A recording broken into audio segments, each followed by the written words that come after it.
Walaupun nuansanya kelihatan hura-hura ataupun hiburan semata, tetapi jangan dianggap kecil manfaat dan makna dari semuanya. Ini yang perlu kita satukan, visi, pandangan, pendapat kita. Itu adalah salah satu bagian daripada cara kita membangun mental spiritual. Kedua, dari satu item kegiatan ini saja bisa berkembang mendatangkan manfaat lain juga. Multiplier effect itu yang perlu dilihat. Multiplier effect yang lain, di samping membangun kebanggaan, membangun semangat masyarakat Lombok Tengah, ikhtiar kita untuk melestarikan potensi legenda cerita budaya yang ada di Lombok Tengah. Itu satu. Kedua, itu adalah wahana untuk mempromosikan cara kita mensyiarkan, mensosialisasikan kepada seluruh Indonesia, bahkan juga mancanegara, dunia internasional, bahwa ada potensi yang sangat luar biasa di Lombok Tengah. Potensi pariwisata, potensi budaya yang sedemikian unik di dunia ini. Ketiga, kalau sudah Lombok Tengah ini semakin dikenal, semakin diketahui, tentu akan ada banyak orang yang mau datang ke Lombok Tengah. Kedatangan mereka itulah peluang buat kita. Ingat, itu adalah peluang buat kita masyarakat Lombok Tengah. Di samping itu, saudara-saudara sekalian, upaya yang lain kita lakukan supaya kita masyarakat Lombok Tengah, khususnya Nusa Tenggara Barat umumnya, lebih mengenal lagi potensi kekayaan laut kita. Itulah sebabnya kemarin mungkin agak berbeda dari tahun-tahun sebelumnya. Kalau ada orang berstatement bahwa sekarang ini jajaran pelayan masyarakat Lombok Tengah lebih banyak hura-hura, lebih banyak hiburan, hanya lebih banyak main-main begitu saja, itu sesungguhnya saya beranggapan pendapat yang kurang tepat. Karena seperti yang saya katakan tadi, multiplier efeknya sangat besar. Kalaupun misalnya kita mengeluarkan dana, sejumlah kemarin mungkin dari perhitungan asumsi bukan dari APBD yang dilihat, tetapi justru menghimpun beberapa sumber yang ada, yang tanpa ada ikatan. Itu 1,9 yang diekspos. Banyak mengatakan ini pemborosan, tetapi kalau kita lihat dampak manfaat yang dihasilkan, kegembiraan, kesenangan masyarakat kita itu sangat-sangat tidak ternilai. Itu luar biasa. Kedua, pedagang-pedagang kecil saudara-saudara kita juga mendapatkan manfaat. 2 hari, 3 hari mereka berjualan. Makanya saya lihat, walaupun pada malam hiburan saya tidak naik ke panggung, saya melihat mimik mereka. Bagaimana yang jual nasi bungkus, jual minuman, senangkah mereka? Adakah dia rasakan manfaatnya? Saya meneteskan air mata manakala saya lihat senyum. Inilah salah satu efek dampaknya. Jadi tidak kecil. Berikut lagi, saudara-saudaraku sekalian, kalau nyali tahun lalu mungkin masih banyak yang full adalah masyarakat kita Lombok. Tetapi untuk kemarin, bahkan dari luar Pulau Lombok banyak juga yang datang. Artinya apa? Ini sudah ada gambaran kiranya apa target, apa hajatan kita, insya Allah itu sudah mulai akan bisa dirasakan oleh masyarakat kita. Ini saudara-saudara sekalian, supaya kita satu visi, satu pandangan dan satu pendapat. Saudara-saudaraku sekalian, dalam kesempatan ini saya ingin menyampaikan terima kasih, apresiasi yang setinggi-tingginya, karena kalaupun mungkin tidak terlibat secara langsung, tetapi partisipasi, bantuan, keikutsertaan saudara-saudaraku semua sangatlah berarti, sangatlah bermanfaat. Jadi walau selama ini mungkin tidak langsung ke tempat lokasi untuk persiapan lokasi, ada yang dilibatkan di kantor, itu juga artinya ikut mendukung bagaimana mensukseskan itu, walau hanya sekedar doa, walau hanya sekedar harapan. Saudara-saudaraku sekalian, jadi itulah sebabnya pagi ini, kalaupun beberapa hari yang lalu kita konsentrasi untuk persiapan Festival Putri Mandalika, tetap setelah ini kita harus tetap semangat untuk menjalankan kewajiban kita, menjalankan amanah yang diembankan kepada kita sekalian. Setuju? Alhamdulillah. Dan selanjutnya kami berharap ke depan Lombok Tengah di lokasi yang kemarin kita akan jadikan sebagai arena Festival Putri Mandalika setiap tahun. Dan itu akan kita benahi dengan master plan perencanaan, walau itu masih tahap awal, tetapi dari sounding yang kami lakukan coba ke Kementerian Kelautan Perikanan, mulai besok insya Allah tahun ini akan dibangun ada kafe terapung di tengahnya, dan ada pelabuhan terapung di sebelah baratnya open state ataupun panggung yang tinggi itu. Berikut lagi saudara-saudaraku sekalian, dari Kementerian PDT juga kemarin sudah menyanggupi untuk membangunkan lapak-lapak tempat jualan saudara-saudara kita. Berikut lagi saya ketemu juga kemarin dengan salah seorang investor sanggup untuk menginvestasikan, akan melengkapi lagi sarana yang ada di sekitar itu. Alhamdulillah, itu salah satu tujuan kita. Jadi lapak-lapak jualan yang pakai beton, tidak pakai tenda lagi, karena di sana anginnya keras.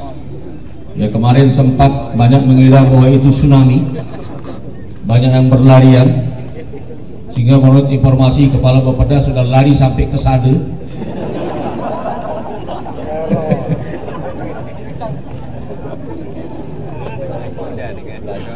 Berarti masih perlu disosialisasikan ciri-ciri akan datangnya tsunami. Kalau cuma angin seperti itu bukan cirinya. Tsunami biasanya diawali dengan gempa.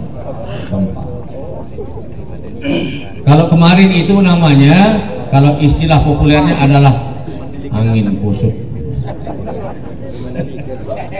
Saudara-saudaraku sekalian, selanjutnya beberapa waktu yang kemarin BPK sudah mulai memeriksa untuk mempertanggungjawabkan tugas-tugas kita selama 2013. Mohon konsentrasikan juga masing-masing dinas, badan, kantor, dan juga bagian bidang tugasnya itu supaya diselesaikan dengan sebaik-baiknya. Untuk aset supaya segera juga diselesaikan, beberapa dinas yang belum selesai supaya segera diselesaikan.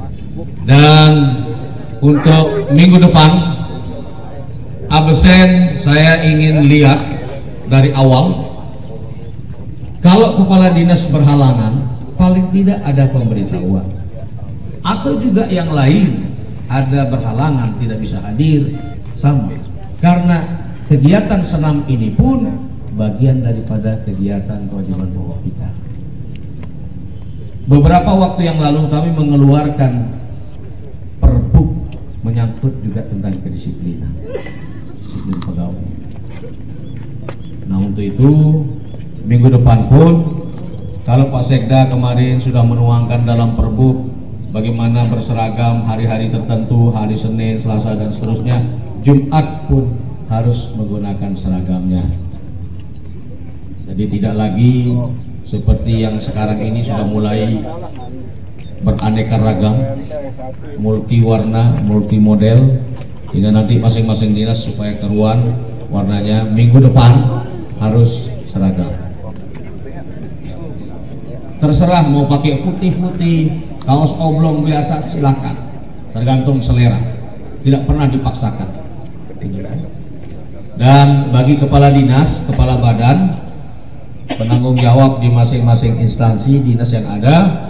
Kalau ada anggota yang tidak seragam, dinas satu orang dinas akan mengelilingi lapangan ini satu kali.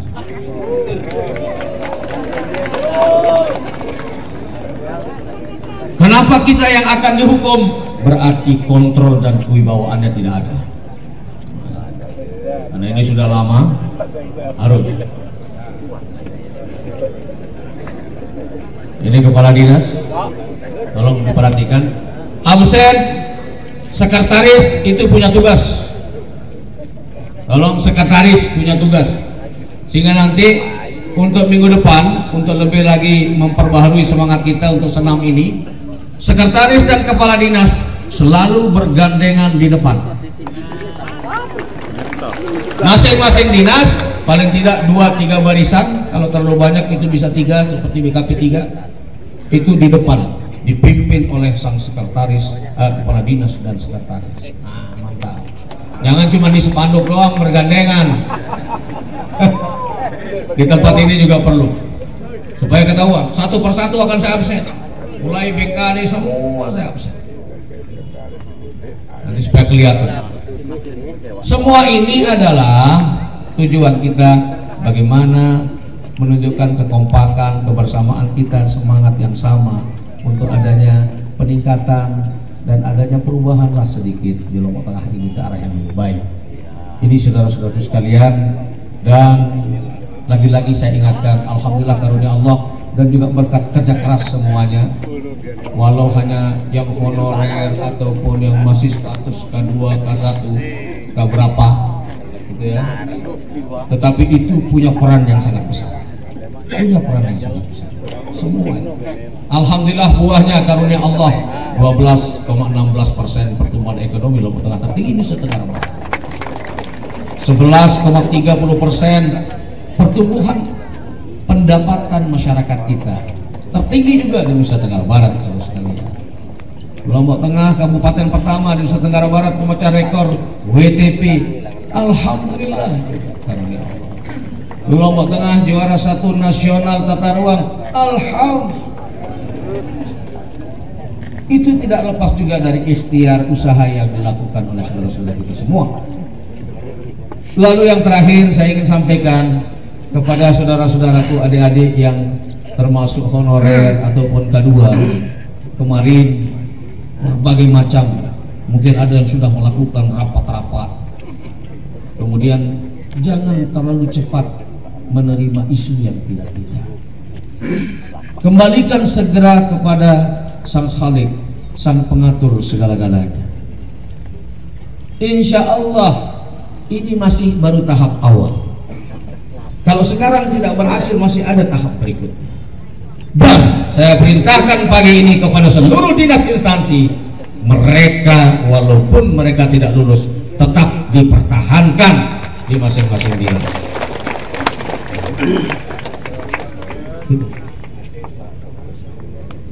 Insya Allah kami tidak pernah ada niat ini harus diprioritaskan, ini harus dibelakangkan. Betul-betul itu penilaiannya dari pusat dan sangat ketat sistemnya. Sangat ketat. Rankingan dari untuk 25% seluruh Indonesia yang akan diluluskan, hasil tesnya langsung dipegang oleh pejabat yang berwenang, pemantau kontrol, KPK langsung pegang. Tidak ada celah bermain-main.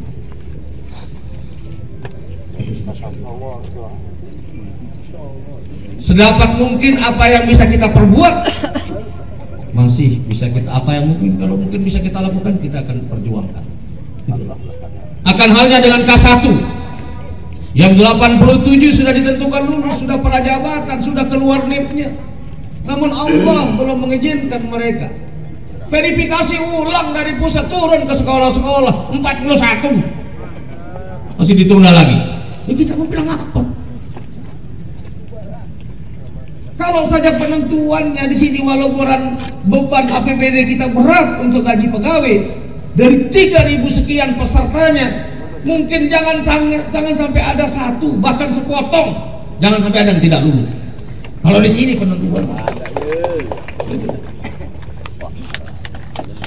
Walau Lombok Tengah ini terkenal gemuk, anak pegawai sudah melebihi rasio jumlah penduduk. Tapi kalau melihat bagaimana generasi ataupun mereka yang sudah mengabdi sekian tahun, terus terang aja, nggak usah dites, angkat aja semua. Tetapi kita harus tunduk kepada aturan main dan juga melihat kemampuan kita. Ini sudah sekalian. Dan ini benar-benar adalah domain kebijakan Polsek Pusat. Ini sudah sekalian. Nah, sehingga saya harapkan kepada kepala dinas, semua pegawai yang ada, berikan pemahaman, berikan penjelasan. Kalau ada adik kita, saudara kita, jangan ikut ngompor-ngomporin. Gitu.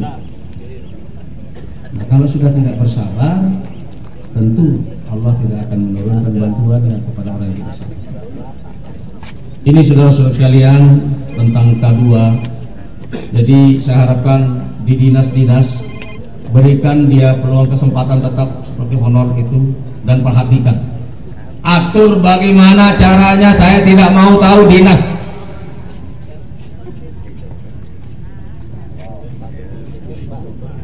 Jangan nanti hal yang begini-gini, kalau kepala dinas diadukan begitu, wah ini bupati, ini wakil bupati, ini saya tanggung jawab itu. Tapi jangan masukkan lagi yang baru. Jelas ini? Buatkan koperasi, misalkan buat wadah apa tugas di masing-masing dinas, kreasikan itu dinas-dinas.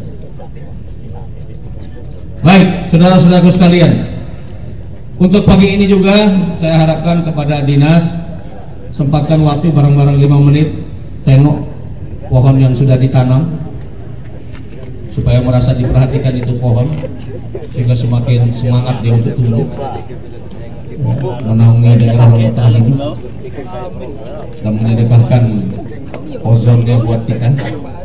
Jadi saya harapkan untuk mengunjunginya dan merawatnya. Kalau ada rumput-rumput yang di bawahnya mohon dicabut.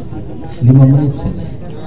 Dan kepada saudara-saudara yang lain, untuk minggu depan jam 6:30 semua harus sudah berada di sini, karena kegiatan kita besok adalah akan berjalan ke lokasi karya PNPM yang ada di Grunung. Kita sama-sama ke sana, baru kita balik ke sini. Oke? Kepala dinas siapkan pohon dari Hutbun untuk masing-masing dinas, karena kita akan ada aksi nanam pohon di Taman Grunung sana. Jadi ada karya PNPM dan masyarakat, kita support, kita dukung, kita tanam pohon. Setelah selesai itu baru kita kembali. Jadi gerakannya di jalan gitu. Nah, ini untuk minggu depan jam 7 sudah ngumpul di sini, kita berangkat bareng sama-sama.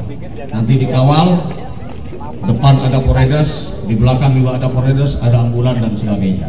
Itu dipersiapkan Pak Sekda, mohon dipersiapkan sebaik-baiknya. Demikian untuk pagi hari ini, saudara-saudaraku sekalian.